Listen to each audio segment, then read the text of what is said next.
गर खुदा दी सुनागा जद करेगा कलाम।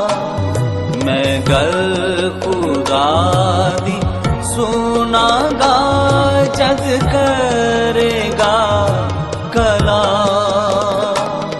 के ओते आपने बंदे आना पाक लोका नाल तमाम।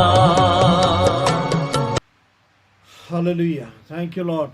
जलाल के बादशाह खुदावंद यीशु मसीह नासरी, एक बार फिर से खुदावंद तेरी पाक हजूरी में झुकते हैं और खुदावंद तुझे सजदा करते हैं। रब्बुल फाज, आज के दिन को तेरे हाथों में देते हैं। आज की शाम मुबारक हो और जितने खुदावंद तेरे बेटे बेटियां यहाँ पर मौजूद हैं खुदावंद, इस कलाम के वसीला से हम सब की ज़िंदगियाँ तब्दील हो जाएं।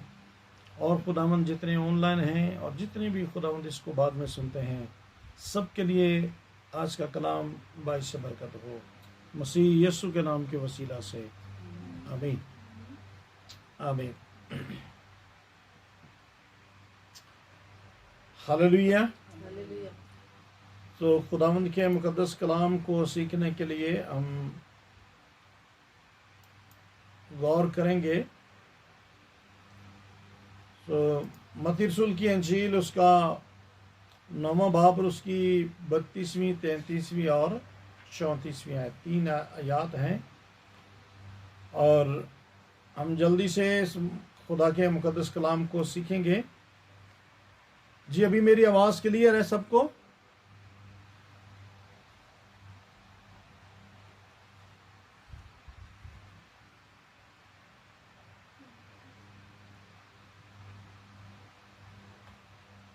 हेलो,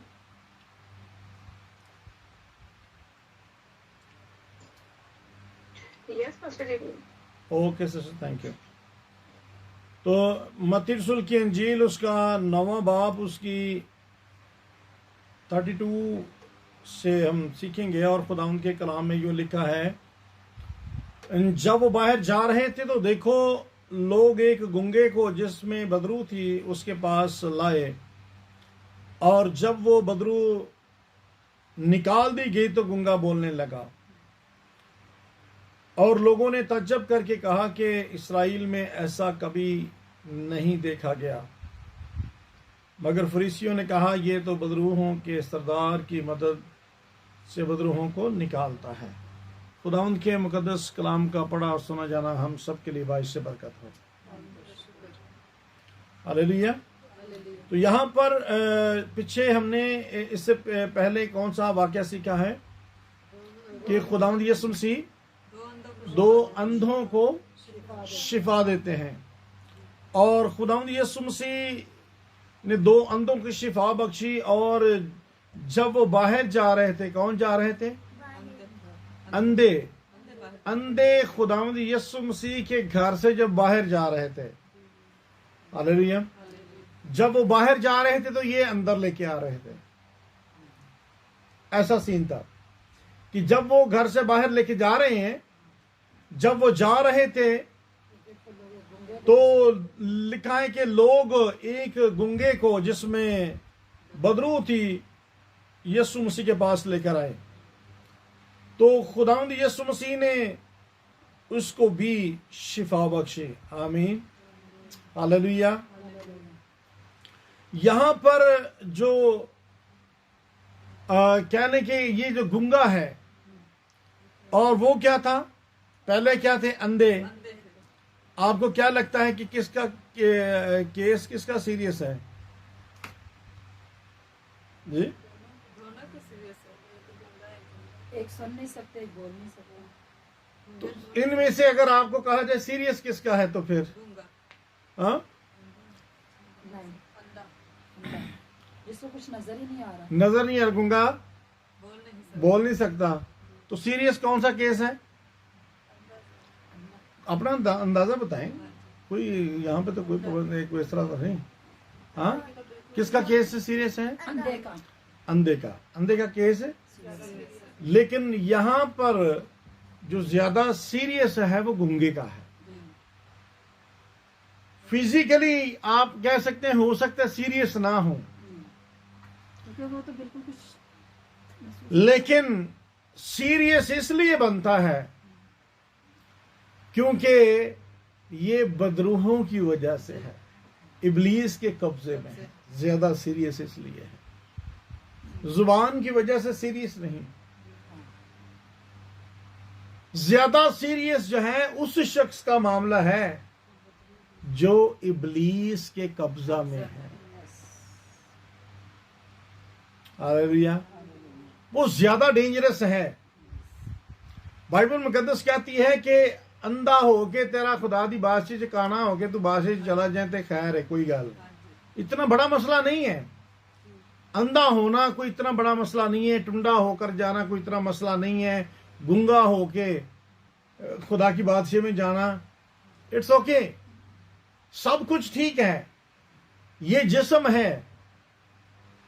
और ज्यादा जो खतरनाक बात है, ज्यादा जो सीरियस बात है वो ये है कि इब्लीस के हाथों में होना, इब्लीस के कब्जा में होना, ये ज्यादा डेंजरस बात है। और यहां पर क्या लिखा है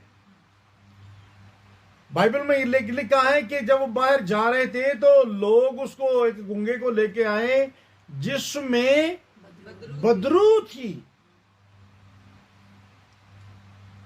तो बदरू जो है, और आगे 33वीं आयत में लिखा है कि जब वो बदरू निकाल दी गई तो गूंगा बोलने लगा। हालेलुया। उसका गूंगापन किसकी वजह से था? बदरू की वजह से, इब्लीस की वजह से, शैतान की वजह से। तो आज भी ज्यादा मोर डेंजरस जो है, आज बहुत सारे लोग जो हैं वो मिरेकल्स के पीछे भागते हैं, मोजज़ात के पीछे भागते हैं कि मोजज़ा हो जाए, शिफा मिल जाए, फलां इतना बड़ा काम हो जाए। लेकिन जो मोर डेंजरस है, which is the more dangerous zone, वो ये है कि इब्लीस के हाथों में होना ज्यादा खतरनाक है। हाँ? वो जिस्म को भी मारता है और आपको जिस्मानी तौर पर तो करता है, रूहानी तौर पर मुर्दा कर देता है इंसान को। तो ज्यादा डेंजरस जो है, जिसकी लोग आजकल फिक्र नहीं कर रहे। लोग कहते हैं कि शिफा मिल जाए तो जिंदगी में, चाहे यीशु मसीह हो या ना हो, शाफी हो या ना हो, इब्लीस के चाहे कब्जे में रहें, शिफा मिल जाए बस।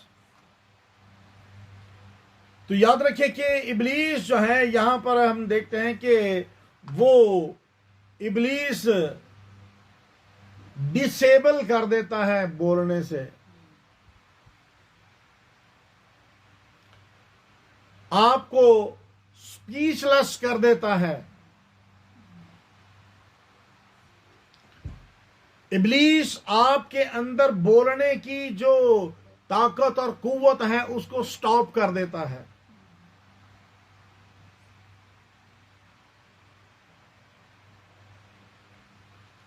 यहां पर लिखा है कि खुदावंद यीशु मसीह के वो पास लेकर आए। हाँ, और यहां पर हालत देखें आप। पीछे ये जो मौजज़ात देख रहे हैं, क्या क्या मौजज़े देखे हैं आपने जी? क्या क्या देखे हैं? मफलूज को लेके आए हैं, मफलूज को लेके आए हैं, कोड़ी को मिली शिफा, 12 साल से जिस औरत का खून जारी था उसको शिफा मिली, मुर्दा जिंदा हुए, यार की बेटी को, अंधों को, कोड़ियों को, बदरू गिरफ्ता को। ये दुनिया के, देखें कि ये दुनिया की हालत है। इस पर गौर करें कि ये सारे के सारे क्या थे? क्या बिलीवर थे? दे वर नॉट बिलीवर्स। तो नॉन बिलीवर्स की ये हालत है, दुनिया की ये हालत है। यीशु मसीह के बगैर कोई तो कोढ़ी है, तो कोई किसी बीमारी में, कोई किसी दुख में, किसी तकलीफ में, किसी परेशानी में, किसी मुसीबत में, किसी टेंशन में, हत्ता के मुर्दा। ये दुनिया की, कह लें कि ये दुनिया की तबाहकुन हालत है कि लोग किस तरीके से मर रहे हैं। कोई अंधा है, कोई लंगड़ा है, कोई गूंगा है, कोई बदरू गिरफ्ता है, कोई किस तरह की, कितनी दुनिया की हालत किस कदर बिगड़ी हुई, किस कदर दुनिया जो है बीमारियों, तकलीफों और परेशानियों में है। हालेलुया। हाले दो अन्य नु बाहर कढ़िया नहीं तो उदों गूंगा आ भी गया। हालेलुया। हाले तो बाहर नहीं निकले, लिखा कि वो बाहर निकल ही रहे थे तो उधरों उधरों लाइए आन जान दुनिया। हालेलुया। लेकिन हम खुदा की शुक्रगुजारी करते हैं कि खुदा के लोग जो हैं, हालेलुया, हालेलुया, जितनों को यीशु मसीह ने चुन लिया। बाइबल कभी भी नहीं बताती कि यीशु मसीह ने मत्ती ਨੂੰ ਇੰਜ ਕੀਤਾ, मत्ती ਨੂੰ ਫਾਲਜ ਹੋ ਗਿਆ, ਉਹਨੂੰ ਇੰਜ ਹੋ ਗਿਆ, ਉਹਨੂੰ ਇਸ ਤਰ੍ਹਾਂ ਹੋ ਗਿਆ, ਉਹਨੂੰ ਹੋ ਗਿਆ, ਉਹਨੂੰ ਫਲਾਂ ਹੋ ਗਿਆ, ਉਹਨੂੰ ਇਸ ਤਰ੍ਹਾਂ हो गया। हाँ, जो यीशु में आ जाते हैं उनकी जिंदगियों से सिकनेसेस जो हैं वो चली जाती हैं, बीमारियां चली जाती हैं, दुख मुसीबतें खत्म हो जाती हैं। हालेलुया। टेम्पररी, ये नहीं, ऐसा नहीं समझना कि जो मसीह यीशु में आते हैं कभी बीमार ही नहीं होते, ऐसा नहीं। अगर उन पे कभी कोई मुसीबत परेशानी आती भी है तो खुदा उनको निकाल लेता है। हालेलुया। वो पड़े नहीं रहते 38 साल, 12 साल बीमारी जी, इतने साल बीमारियों में।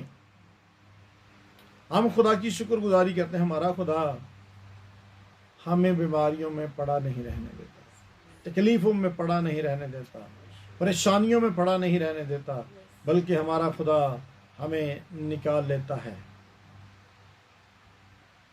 और देखिए, लोग यहां पर दो वाक्या एक ही साथ में, अंधे ते गूंगा। हमने अभी कहा कि कुछ का आइडिया कि वो अंधे की ज्यादा प्रॉब्लम है, अंधे का ज्यादा जो है वो सीरियस केस है। आप में से एक ने कहा नहीं, गूंगे का ज्यादा केस है। हाँ, तो हमें खुदा का कितना शुक्र करना चाहिए, खुदा ने हमें आंखें भी दी हैं और जुबान भी दी। हालेलुया। किस कदर हमें खुदा की शुक्रगुजारी करने की जरूरत है कि ना तो खुदा ने हमें अंधा किया और ना ही खुदा ने गूंगा किया। हम देख भी सकते हैं और बोल भी सकते हैं। Hallelujah, hallelujah.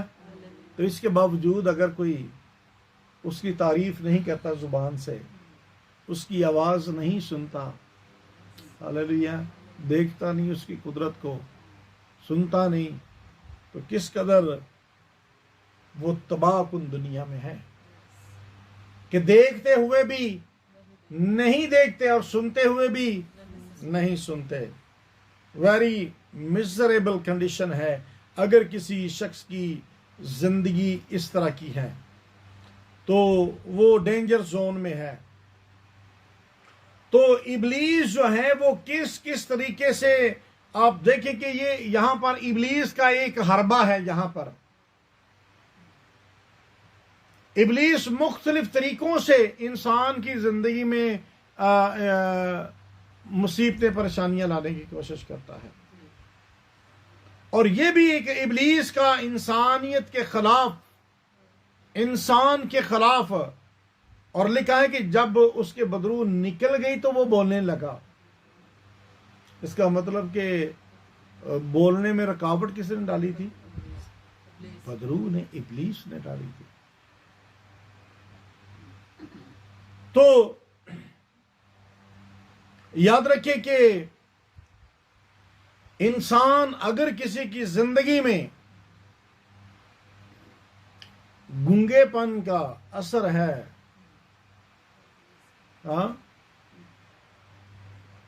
तो उसको गौर करने की जरूरत है कि कहीं इब्लीस तो नहीं मुझ पर हावी हो रहा।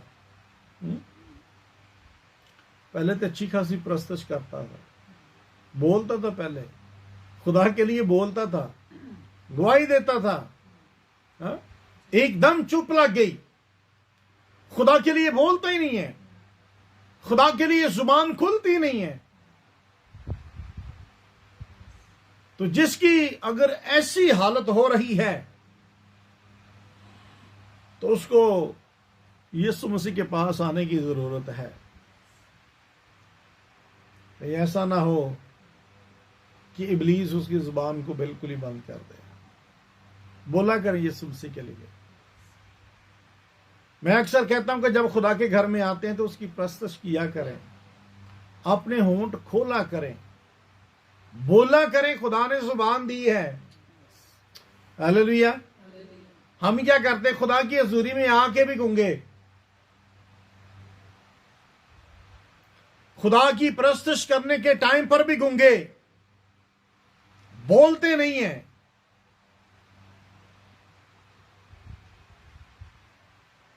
तो इसी तरह इब्लीस क्या करता है कि जब वो जुबान को बंद करता है तो जुबान को बंद करने के साथ साथ वो अंदर जाकर इंसान की रूह पर भी कब्जा कर लेता है, वो स्पिरिट को भी कब्जे में कर लेता है। इब्लीस का पूरा कब्जा हो जाता है उस पर।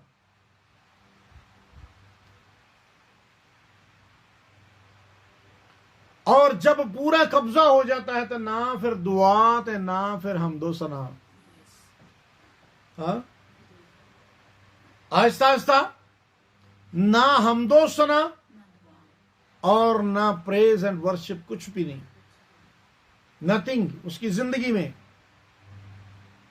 और अगर किसी की जिंदगी में ऐसा हाल हो रहा है, प्रेज एंड वर्शिप छूटती जा रही है, हमदो सना छूटती जा रही है, दुआ छूटती जा रही है, तो वो इस चीज पर ध्यान करे, तवज्जो करे कि कहीं इब्लीस जो है वो तो नहीं मुझ पर हावी हो रहा, उसका कब्जा तो नहीं हो रहा, मेरी जुबान पर इब्लीस ने ताला लगा देता है, बोलता ही नहीं, गीत गाता ही नहीं, प्रस्तश करता ही नहीं, खुदा की दुआ करता ही नहीं, दुआ के लिए होंठ खुलते ही नहीं। हा? कितनी कितनी उम्र होगी, दुआ नहीं करनी आ रही, हाले तक अभी तक दुआ का बंधन ही नहीं खुला, मुंह ही नहीं खोल रहे यार। तो ऐसे लोगों के लिए, ऐसे लोगों को खुदावंद यीशु मसीह की हजूरी में आने की जरूरत है। हालेलुया। तो याद रखिए कि इब्लीस जो है वो हमेशा से इस तरह का अटैक करता है ताकि ये कोई अच्छा काम न कर ले। और आप कैसे कर सकते हैं? उसकी हमदो सना के लिए। खुदा ने क्या इंसान को किस लिए बनाया? हाँ जी। तो ये क्या अच्छा काम है कि बुरा काम है? खुदा के काम के खिलाफ इब्लीस काम करता है। कौन सा काम करता है? खुदा के काम के खिलाफ, जो काम खुदा ने किया है। खुदा ने इंसान को इसलिए बनाया है ताकि ये मेरी हमदो सना करे, और उन्हें जुबाना ते ताला ही ला छे। हाँ, खुदा की हमदो सना ना कर सके, गूंगा कर दिया है। हालेलुया। तो इस शख्स को यीशु मसीह के पास लाया गया। हालेलुया। इस शख्स को यीशु मसीह के पास लाके। पहले भी हमने सीखा है कि कौन, कुछ लोग लेकर आए, किसको? मफलूज को। उसके दोस्त लेकर आए। कौन लेकर आए? उसके दोस्त लेकर आए। इस गूंगे को भी कौन लेकर आए? लोग लेकर आए। लोगों ने आकर शफायत की, लोगों ने आकर मिन्नत की, लोगों ने आके फरियाद की। हालेलुया, आमीन। तो ये बहुत जरूरी है कि उन लोगों को खुदा की हजूरी में लेकर आना जिनकी जिंदगी में इब्लीस का कब्जा है, जो कभी प्रस्तश नहीं करते, कभी खुदा की गीत नहीं गाते, कभी खुदा की हम्दो सना नहीं करते, कभी दुआ नहीं करते, कभी उनके होंठ नहीं खुलते। तो ऐसे लोगों को खुदावंद यीशु मसीह की हजूरी में लाने की सख्त जरूरत है, और खुदावंद ने इसका बहुत बड़ा रिवार्ड रखा है। अगर हम किसी को खुदा की हजूरी में ले आते हैं, अगर किसी को हम खुदा के पास ले आते हैं और वो खुदावंद अपने खुदा की हम्दो सना करना शुरू हो जाता है, तो इसका याद रखें, खुदा की हजूरी में बहुत बड़ा रिवार्ड है। खुदावंद ने बहुत बड़ा रिवार्ड रखा है इसका। और खुदा रिवार्ड देता है। इन्होंने क्या की? उसके लिए शफायत की। इन्होंने यीशु मसीह के सामने शफायत की कि खुदावंद देख, ये वदरू गिरफ्तार है। तो दूसरों के बिहाफ पे दुआ करना, कोई दूसरा आपको कहता है दुआ की जाए, तो वो बाइस से बरकत बात है और उसका अजर खुदा ने रखा है। हालेलुया। तो खुदावंद यीशु मसीह जो है, लोग अंधों को लेके आए और फिर इसको गूंगे को लेके आए। तो खुदावंद यीशु मसीह, आप देखें कि इधर से जा रहे हैं, इधर से, यानी कि किस कदर खुदावंद यीशु मसीह के पास ये कुदरत है। हालेलुया। कि लोग आ रहे हैं और जा रहे हैं और खुदा अपने जलाल को जाहिर कर रहा है, खुदा अपनी कुदरत को जाहिर कर रहा है। क्या लिखा है? अंधे क्या कहते हैं? ऐ इब्ने दाऊद हम पर रहम कर। तो याद रखें कि रहम, तरस, फजल, मौजज़ात, ये सब के सब खुदावंद यीशु मसीह के पास है। हालेलुया। रहम करने वाला वो है, तरस खाने वाला वो है, वंडर्स करने वाला वो है। ये सब के सब जो है, खुदावंद यीशु मसीह के पास ये कुदरत है। उसके खजाने से ये सारा कुछ निकलता है। रहम उससे निकलता है क्योंकि वो रहीम है। हालेलुया। वो रहीम है, वो रहम करने वाला है। तो रहम करने वाला खुदा, उसके हजूर से रहम, तरस और फजल, ये सब के सब उसके हजूर से जारी होते हैं। हालेलुया। तो खुदावंद यीशु मसीह ने उसे लिखा कि यहां पर कोई टाइम नहीं, बिल्कुल फौरन उसकी जिंदगी में शिफा आई, फौरन शिफा उसकी जिंदगी में आई। तो खुदावंद यीशु मसीह यहां पर याद रखें कि एक जो सीखने वाली बात है कि यीशु मसीह है जो क्या करता है? इब्लीस के असर को खत्म करता है।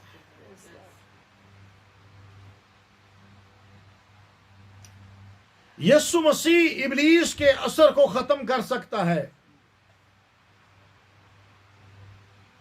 कोई और शख्सियत नहीं है, कोई ऐसा शख्स नहीं जो इब्लीस के असर को खत्म कर सके। अगर कर सकता है तो वो यीशु मसीह कर सकता है।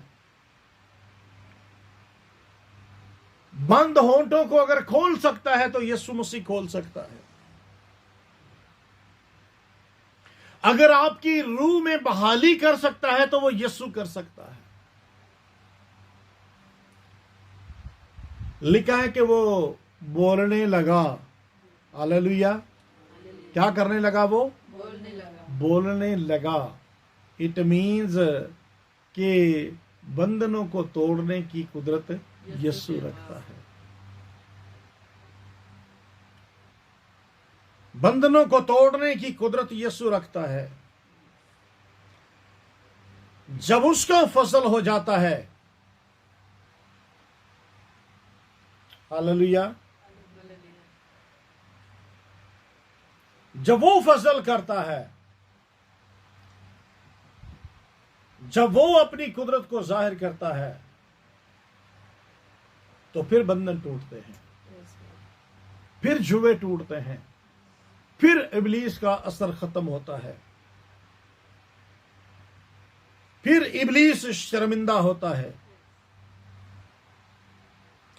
आज अगर किसी की जिंदगी में कोई पता चल जाए ना कि ये कोई इब्लीस का असर है, तो लोग किसको दावत देते हैं? अच्छा फलाने बाबे ने सद लिया, फलाने ने सद लिया, अच्छा फूल करो, उनको फूक मार देगा, धागा दम कर देगा, फलाना कर देगा। उससे आजादी नहीं है, वो और ज्यादा खराबी है। आजादी नहीं है, खराबी है वो।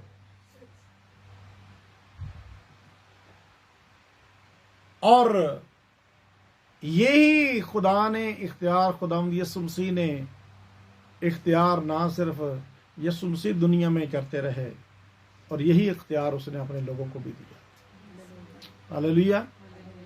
और गूंगों को बोलने की ताकत बख्शी। पालूस रसूल दुआ की, पालूस रसूल ने दुआ की और गूंगे बोलना शुरू किया। हालेलुया। आज भी खुदा ऐसा करता है, और खुदा चाहता है, मीन्स के खुदा का प्लान है कि हम बहुत सारे जो लोग गूंगे हैं, खुदा का प्लान है जो बहुत सारे लोग खुदा की हमदो सना नहीं करते, खुदा का प्लान है कि हम सब उनको भी खुदावंद यीशु मसीह के पास लाएं, ताकि वो भी बोलना शुरू कर जाए, ताकि वो भी खुदावंद यीशु मसीह पर ईमान लाएं, ताकि वो भी बोलना शुरू हो जाए।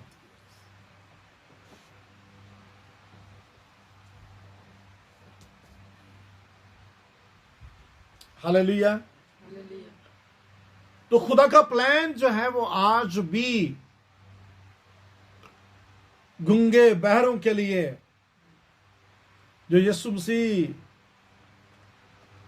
की आवाज सुनते नहीं और यीशु मसीह की हमदो सना नहीं करते, यीशु मसीह से दूर है, खुदा का प्लान आज भी उन लोगों के लिए है। हालेलुया। खुदावंद यीशु मसीह ने बहुत सारे मौजज़े दिखाए।